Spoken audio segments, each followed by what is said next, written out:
बिस्मिल्लाहिर्रहमानिर्रहीम। अस्सलाम वालेकुम। मैं नादिया असल मालूमात की दुनिया से कायद आज़म मोहम्मद अली जिन्ना के बारे में एक प्यारे से वाक़ये के साथ। हज़रत मोहम्मद मुस्तफ़ा सल्लल्लाहु अलैहि वसल्लम से कायद आज़म मोहम्मद अली जिन्ना की मोहब्बत और अक़ीदत।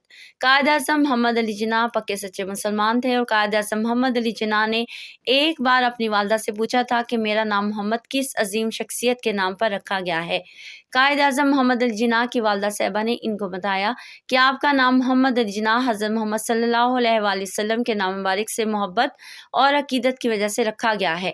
कायद आज़म मोहम्मद अली जिन्ना अजीम मुसलमान रहनुमा थे। इनकी जमात मुस्लिम लीग भी बेहतरीन मुसलमान जमात थी और कायद आज़म मोहम्मद अली जिन्ना ने अल्लाह रब्बुल इज़्ज़त की मदद और रहनुमाई से मुसलमानों की क़यादत की और मुसलमानों के रहने के लिए एक अलग और प्यारा वतन पाकिस्तान हासिल किया। कायद आज़म ने फरमाया था कि पाकिस्तान कायम रहने के लिए बना है। इंशाअल्लाह पाकिस्तान क़यामत तक सलामत रहेगा। बहुत शुक्रिया। अल्लाह हाफ़िज़।